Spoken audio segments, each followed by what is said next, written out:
So what you see in front of me is my most recent collection of electric sky blue minis on canvas.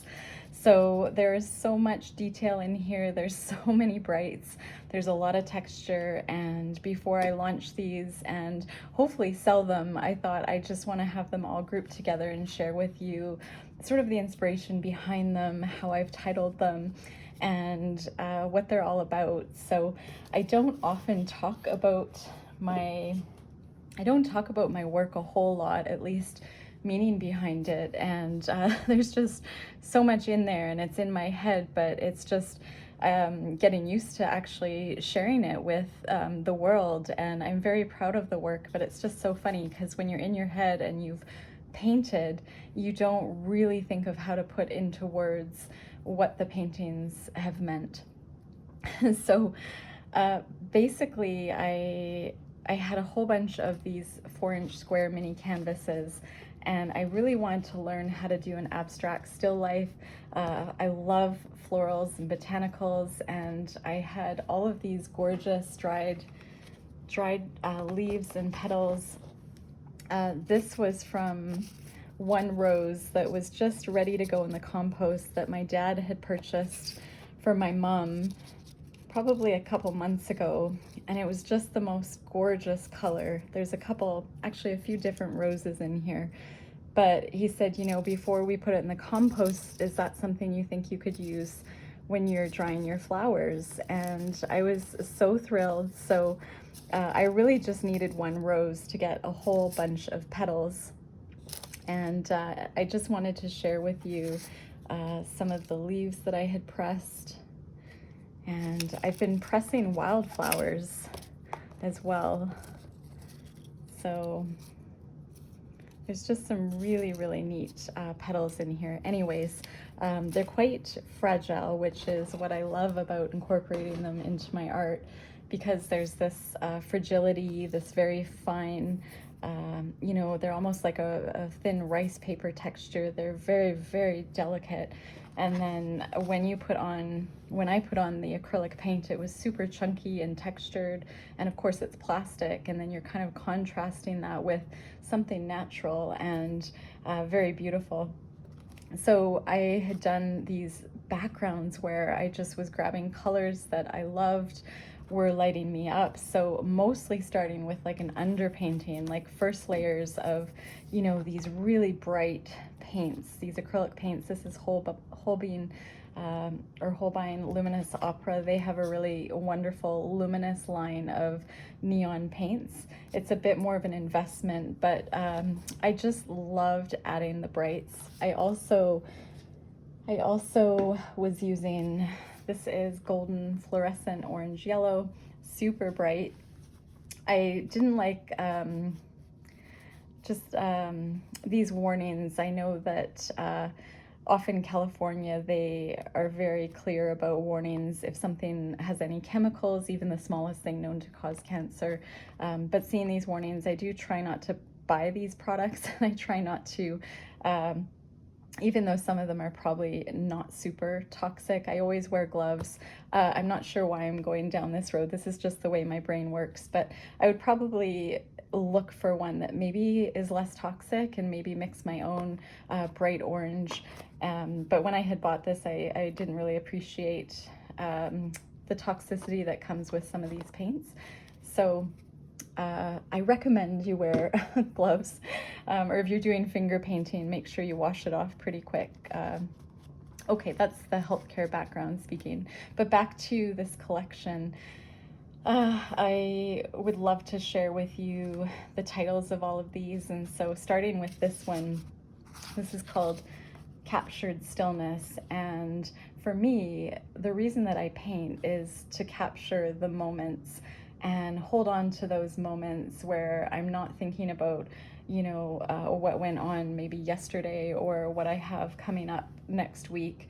It's all about just being in the moment and having the freedom of expression through colors and marks, and the freedom of making choices in my art. There's something so amazing about that, and I'm really, really grateful to be an artist, because it's just I just feel like it's just the best thing. It's so therapeutic. I feel like the still life angle, you're capturing stillness. And with a lot of still lifes, artists and creatives tend to use florals or think of florals in still life paintings. I loved kind of to do this very abstract botanical, and then if you think of a still life though, with flowers, it's not going to last. It's just appreciating them while they're, say, in a vase on your counter for that moment, or in your garden, and then pulling in those wildflowers and real flowers that I had pressed and trying to hold on to those by incorporating them into the art. And I just really love how these have turned out. They're very joyful to me. I felt very relaxed while I was painting them. They were super fun to paint, and I was able to kind of try a whole bunch of different techniques. So you can just see this beautiful flower right down here, and these flowers in here. And this one I just put a really big chunky leaf on the side, and I was able, it was so hard, but I was able to get it over the edge without breaking it. Don't know how I did that. I probably couldn't repeat that. Just like I can't repeat a painting because I don't do commissions. So same thing, it just happened, and I'm not going to question it, but I'm very pleased with how it turned out. I paint the edges. I love incorporating the edges into my work. There's another dried botanical right there on the side. And I painted the table to go right over top and underneath the canvas. So kind of right around, just as though the table was hugging the bottom of the canvas. And I know with these little minis, sometimes they're really up high. We have a couple narrow walls that are fairly high up, and I love the idea of being able to appreciate the image of a painting from different angles. And this one is called Still Life. So it's obviously a play on words. It's a still life painting. It's an abstract, and just so grateful for this life and a stillness, and how when I paint and incorporating this still life piece, there's something so beautiful about the stillness of the moment, sort of being present in the moment. And I did see like a little bird appear here, or at least I think of it as a bird, but I didn't put on a beak or eyes or a wing because I just respect the way that came out and wanted to leave it as such. I also saw like what could have been a little turquoise cat here, which I don't know if you would see that at all. Just my best friend growing up had a cat named Samson, who was a gray Persian with all this fur and had a really fluffy tail. So it just reminded me of a little turquoise cat peeking out. And then this one here I had titled Balanced in Stillness. And the reason I had titled it that is because I title my art based on my relationship with creativity, and just realized I need to get a little bit more glue underneath this petal.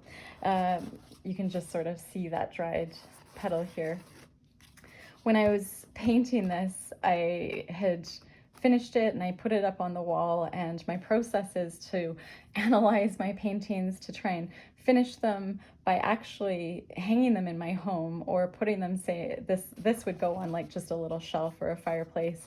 But when I put it up, I realized it was quite off balance, and it was like the vase seemed tilted, and it just bothered me. And even though it's very abstract and I'm embracing imperfection, it still bothered me that it just looked like the flowers were pulling the vase over. So I wanted to remedy that before I would decide to sell it, because that, if it bothered me a bit, it might bother someone else. So I had called it Balanced in Stillness because we had this still life that I had painted from my head, just came up with it as I was painting. And then I realized that it felt off balance. And so I was rebalancing it by repainting part of the table and the vase just to kind of ground it on the right-hand side. And this chunky paint here turned out so well. I see this as a really beautiful chunky tulip, and you can see the leaf. And again, extending some of those dried flowers over the edge. And I didn't put more than, you know, 1 or 2. I probably used about 2 in most of the paintings, but I also wanted the painting, some of them didn't need any additions. You can see a little flower here as well, that yellow flower. This one's called Moments of Stillness. I have a leaf on here, which I will probably secure a bit better with another coat of varnish. And I do see like a little tropical bird in the background, a beautiful flower. I used more blacks with this particular underpainting. And then moving on to this one, Chasing Stillness. When I paint, you know, I paint again to stay present in the moment, to kind of turn off my mind and relax. This title just was really fitting for this painting. It is so bright. It really lights up my brain with those feel-good chemicals, serotonin when I'm painting, dopamine when I pull this painting together. And I love the transparency you can see in some of the vases. Again, just painting around the edges. And this painting holds still.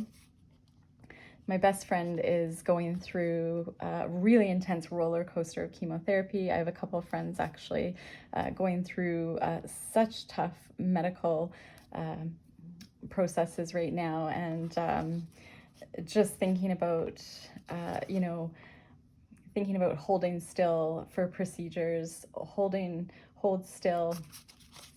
I'm trying to hold on to this still life abstract that came up in my mind, and hold on to the beauty of that moment, and whether the moment is an enjoyable moment and I'm painting, or whether it's a really hard moment, just trying to hold still in those emotions, no matter what they are, and just appreciating that moment. I can see there's a lot of texture in here. This gray paint came out really chunky, which I like. I often find small paintings to be super tedious, and they take me probably 4 or 5 times as long as a larger painting. But these ones just came together, and I'm so inspired by them. I have kept painting. So this is one, it's slightly bigger. I think this is 5 or 6 inches square. I think it's 6. You can see I've added the botanicals. I mounted this paper to wood panels. So this is a piece I had done on paper, not done it, but just the same concepts. And I think I'm gonna do like polka dots around the edge of that wood panel. Oh, I almost spilled my water. Again, just practicing on paper, little practice pieces. And this is another painting I am trying on wood panel. I'm still learning kind of how to seal the panel, how to figure out how to get the chunky layers so they show up. And again, I've started to put in the leaves. And this one, again, painting around the edges. This is a different color palette. So this is my electric sky blue mini collection, and then this one will have a very different kind of neutral, I'm going to call it the cream of the crop. So I'll have another collection coming out, but it's just very much in the works, and it takes me a while. I have to sit with these and process them. I'm also creating like just different color palettes, and swatching out colors that I love and I've been trying to incorporate in the background. So those neons, and just using these little art journals, which were paintings that I had done and I had folded up because I didn't like the painting. It was a massive painting, probably 18 by 24 inches or something, and then I would just make a journal out of it. You can see I have watercolor on this cover. I have notes on the back cover of mixing colors. So yeah, I'm kind of at the place in my art where I'm almost backtracking. If there's something that I've done, if I've created a collection, I'm putting the inspiration back into a journal. instead of taking the art journal or sketchbook, getting out the ideas, and then putting those ideas into practice, this is like I'm recording what I had done so I can remember for a future, and I can decide, you know, what color palettes do I really love, what backgrounds do I love. So I am going to make actually this the cover page of this art journal, so I just have to finish that. And I've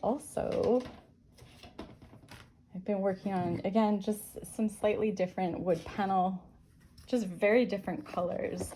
These have the fuchsias, purples, lavenders, yellow, beautiful butter yellow, whites, and just playing around. I haven't finished the edges yet, but you can just see where I've painted the table, and I have the shadow of the vase coming down, and I'm going to be finishing these pieces. And then the cream of the crop will have, I can't decide with these ones if they're going to be part of my cream of the crop collection, but you can just see the process that I've started to create with these. And yeah, I just wanted to share those with you because it's been so fun. I'm really loving it. I'm actually going to teach a class in November locally on how to do these because I've just enjoyed them so much. So I can't wait to share that knowledge. And so this is this is my collection, and I just will pop these over here. And then I did record a video earlier, and I don't edit my videos, and I can't decide if I'm going to try and splice them together because I had an interruption and I had to stop the video. So I will just maybe go back and really quickly say that Uppercase magazine, super inspiring, issue number 67 is now out. You can get it. And same with Holding It All Together Glue, their Encyclopedia of Inspiration, if you're really into collage, assemblage, and other sticky pursuits, which I have been lately. I can speak to, this is so beautiful. This just makes me want to get out my scissors and an old painting and just cut it up and see what I can do to make it new again.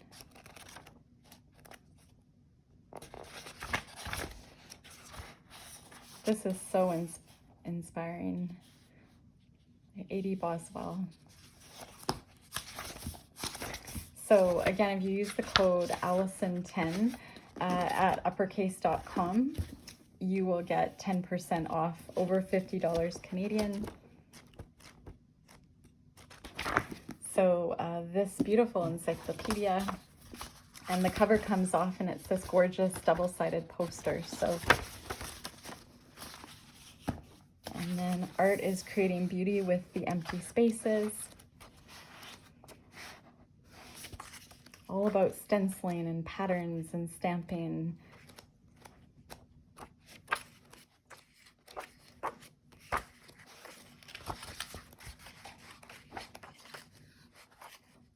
And Janine, who is the publisher, editor, designer, the everything human, superhuman, she, what was I gonna say? She's amazing. I lost my train of thought. I don't know what I was going to say. I will tell you, she encourages artists to use like the any of the papers that come with the magazine. She really promotes reusing, recycling, like these brown folders, the mailing envelopes, which I use as a palette. And I want to share with you, I was going to say, she does the most wonderful flip through of the magazine on her website. So she has a YouTube video, I believe, embedded in her website.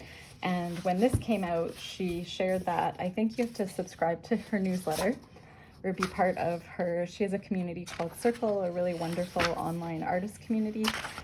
But I won't do the flip through here because she has done that on her website. But I just wanted to share with you all that this is out. And Ray Missigman, oh my gosh.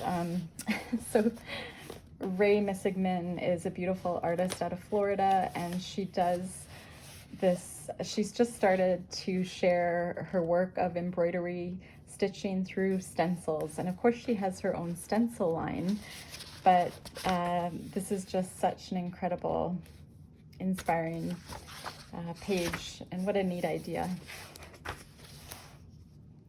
This is really neat too, talking about layers, beeswax collage, onion bag stencils, so cool. I can't wait to just dive right into this book.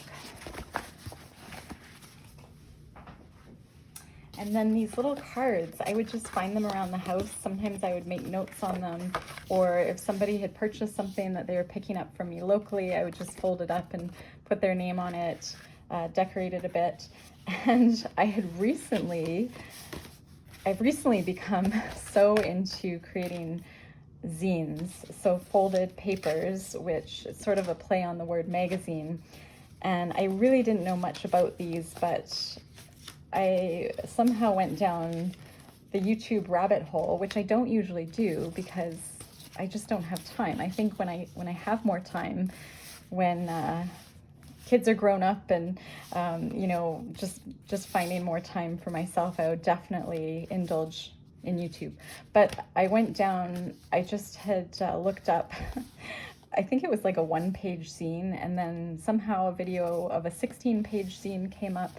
And so I had grabbed these magazines that I really haven't been using a lot, and they have beautiful pages. And I just started to fold up and make my own zines. And then I was taking, this is actually from Uppercase magazine, this little From Me to You made by hand. It's part of one of their postcards that you get with the magazine. And so I was taking these and making these as the cover. So this is one of the images from the glue encyclopedia we just looked at. And I mean, how cute are these? Here's another one. I just loved issue 57. I did a YouTube video on that, I think. And I can't wait to fill these up. So I must have done all these in like 24 to 48 hours. I had taught a class just this past week, and I was really tired, but I wanted to do something with my hands, something creative, and got my son to bed, and I just started following the YouTube video and folding all of these cute little zines. So stay tuned. I just put gesso on this page just to see if I can actually add some paint and kind of give it more tooth to actually use art supplies on. But these are so cute. I'm thinking of making these for maybe some upcoming art shows, maybe to have, you know, as little freebies in a basket. I'm sure kids would like it. Just, these are so cute. So if you have some magazines laying around and looking up how to fold magazines into a zine, the options are, there's so many ideas, and I think I'm not going to buy an actual art journal anymore. I'm going to create one from scratch. And these are just the perfect way to say, maybe I want to just record the process before I forget of how I had made these. So one thing I did want to share is this little painting has one of the stamps that we had made on a video together out of dried paint. So I'm gonna see if I have that here to show you. So I'll get out my ink pad. And then this little stamp, I think it was this one. So my mom was a teacher years ago. She has her initials on there, which is super cute. And this was a really old stamp on here, which had a little guy plugging his ears, and it says, "You weren't listening." It's not the most positive stamp. Anyways, I had just stuck with that sticky foam core on here, the stamp I had made out of dried acrylic paint with you all. And so I was like, well, that would be great to incorporate. So I should really incorporate that into the journal that I have started for these. I mean, I could put it in here.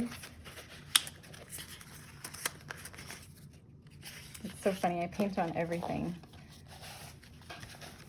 Maybe it will be hard to see. So I'll try out the gesso. So there is that stamp we made out of dried paint using the reticulated sort of style, and you can see it right here. And so I could create a little book that goes with all of these paintings. And, you know, for instance, I'll just see if I can get out the ink on there.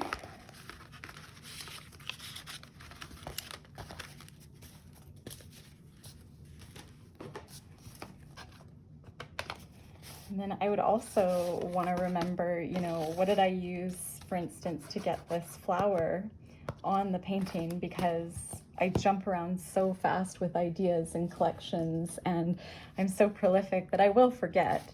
But I got this little sample of Heavy Gel Matte Medium by Golden, and I thought it's just going to dry out if I don't use it. And I thought, well, I'll just try it for these dried botanicals, and it seemed to work quite well. So it's still kind of experimental, but you know, just where is a smaller leaf?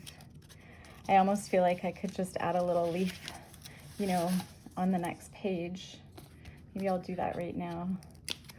So I just have I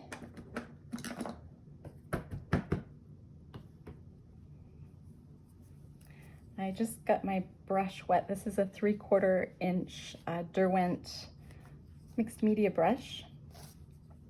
And this is really, really thick.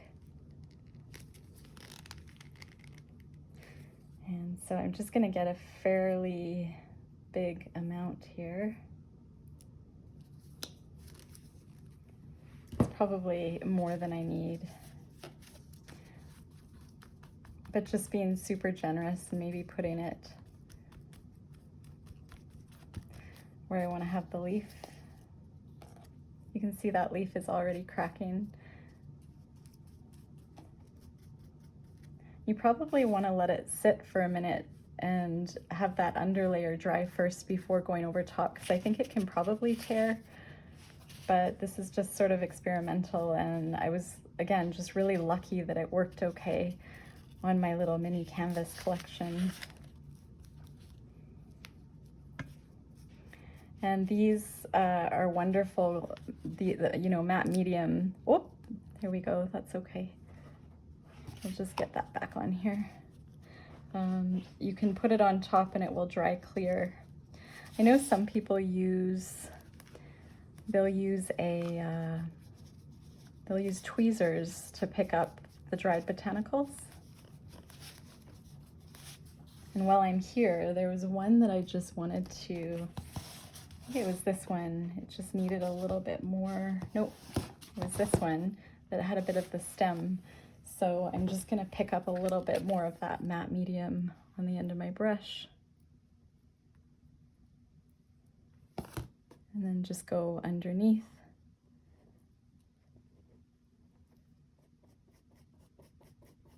And then I'll have to do another coat of the protective varnish over top. But yeah, this is pretty good for thicker, probably thicker pages, or it just works really well with the botanicals. At least it seems to so far, but sometimes I say that, and you know, the more I practice, I feel like there's other products that might be better. You know, the more you do something, the more you kind of experiment, the better you know what products work and what ones aren't as good. So yeah, I just wanted to share, those of you that have been following me for a while, well, I haven't done a video for a while, but I just wanted to show you how I am using those stamps that we were making. And so here's some of the other ones from these wood blocks, which my friend Kathy had gifted to me, which was so sweet. And she had given me some of this foam core, which is double-sided sticky. And we were just taking tubes of acrylic paint. Let's just see if I can show you. I'm not going to show you the process, but I mean, I would basically squeeze out some dried almost dry acrylic paint. You have to experiment and then smush it down onto, I was using this kind of glossy, thin paper, smushing the paint down and then letting it dry, trying to get raised texture like this. So here's one. I had this brown paint, which I wasn't using, and this one didn't get as elevated texture as I would have wanted to, but you can just play around and experiment. I love the idea of using up something that would otherwise dry up in a tube, and it was really cool to be able to, this one turned out really well. So it was yellow, almost dry acrylic paint, and again, I just put a blob out on my palette. I pressed down, pulled up, got that raised texture, I let it dry, and then I went back to see if it was good enough to be a stamp. If it was, I would cut it out and then get it onto a block. I was really excited that I had made a whole bunch. They're kind of neat. So I'm trying to incorporate those into my art just to make my art feel a little bit more authentic. You know, because if someone else takes a dried tube of acrylic paint and they put a blob and they push down on the paper, they're not going to get the same thing that I got. And the neat thing is you're going to get, if you, you know, smush between papers, you're going to get like that sister copy on the other side, right? So it's kind of neat. You can share a stamp that worked out really well with a friend. So I had a couple that worked out really well. Where is it? And, you know, I probably would want to pass this off to someone else to put on a block if they wanted a similar image, kind of a mirror image. And I think it was Uppercase magazine that was inspiring me to show you the stamping and how I've used that, because that issue 67 is all about stenciling and stamping and stencils. So I just, yeah, I was so excited to share this this new collection of minis, and and just my works in progress. I'm so excited to share these zines. They're just so fun. So with this particular one, you can see that I had actually glued part of one of those Uppercase cards in here because I didn't want to cover up this beautiful back page. I just thought it was so pretty with the flowers. But I did use the Uppercase postcard for this front. And my son was sitting at the table with me when I made this one, and there's a Mario coin from Super Mario Brothers. So he has lots of extra coin stickers, and he thought I needed them in my art journal, which was fine by me. Maybe they'll bring good luck. And anyways, thank you for listening. I should show you this little, oh no, it's pretty stuck on there, but this little "you weren't listening" stamp, which I probably would have gotten that in elementary and junior high many times if the teachers kept using those stamps. But thank you for listening to me and being with me here. I'm so grateful for you all. As the weather gets colder here in Calgary and when winter really sinks in, I'll be doing a lot more videos, I believe, just to break up that cabin fever. Oh, and I should tell you, yeah, this collection, I have a blog on it called Breaking Chemo Fever, because my collection last year was Breaking Cabin Fever by Breaking a Blank Page. This is Breaking Chemo Fever because of all of the chemotherapy appointments I've been going to with my bestie. And it's just trying to bring light and joy and brights and hope back into the world, my world, her world, with what she's going through. And yeah, I'll just leave it there. But thanks so much for being with me. I hope to be on again really soon. And I'm not sure if I'll tack on that other video that I had to pause. We'll see. But do look into Uppercase magazine. And remember, you have that code Allison10 for 10% off over $50, which I think that would probably work on just one of these encyclopedias. Again, just like a really quick flip through. Oh, you can see this is the artist here. that made that little postcard and actually did the cover, which is pretty neat.